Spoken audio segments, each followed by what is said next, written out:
এসআইআরে হিয়ারিংয়ের জন্য যাদের কাছে নোটিশ গেছে এবং ওই নোটিশে যে 11টা ডকুমেন্টের কথা বলা হয়েছে সেই 11টা ডকুমেন্টের মধ্যে একটা নথিও নেই, তাদেরও চিন্তার কোনো কারণ নাই।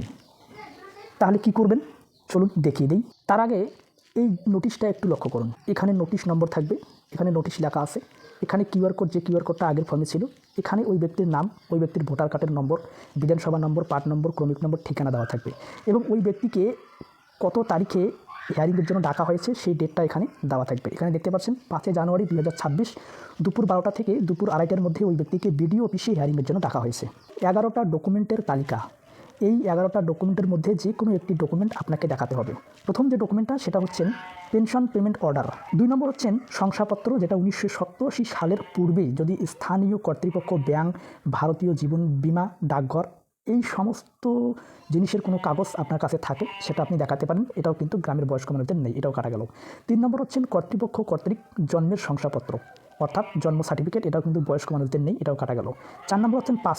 5 নম্বর হচ্ছেন বিশ্ববিদ্যালয়, কলেজ, স্কুলের যদি কোনো সার্টিফিকেট, অ্যাডমিট এরকম কোনো ডকুমেন্ট থাকে সেটা আপনি দেখাতে পারবেন। এরপরে 6 নম্বরটার কথা পরে বলছি। এরপর হচ্ছেন 7 নম্বর হচ্ছেন বনভূমি অধিকার শংসাপত্র কাগজ। 8 নম্বর হচ্ছেন যে তপশিলি জাতি, উপজাতি, ওবিসি সার্টিফিকেট বা এসসি সার্টিফিকেট, এসটি সার্টিফিকেট, যে আমরা অনগ্রসর সম্প্রদায়ের যে সার্টিফিকেটগুলো থাকে এগুলো যদি আপনার থাকে সেটা আপনি দেখাতে পারেন। 9 নম্বর হচ্ছেন নাগরিকদের জাতীয় রেজিস্টার। 10 নম্বর হচ্ছেন রাজ্য স্থানীয় কর্তৃপক্ষ দ্বারা পারিবারিক রেজিস্টার। এবার হচ্ছেন জমি বাড়ি বরাদ্দের সরকারি কোনো শংসাপত্র, এটাও কিন্তু অনেকেরই নেই। তাহলে করবেনটা কি?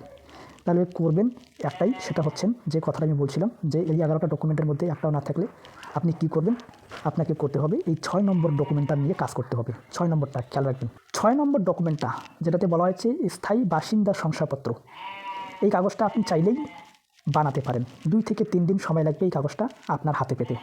কিভাবে বানাবেন ধাপে ধাপে আমি বলছি। প্রথমে কি করবেন?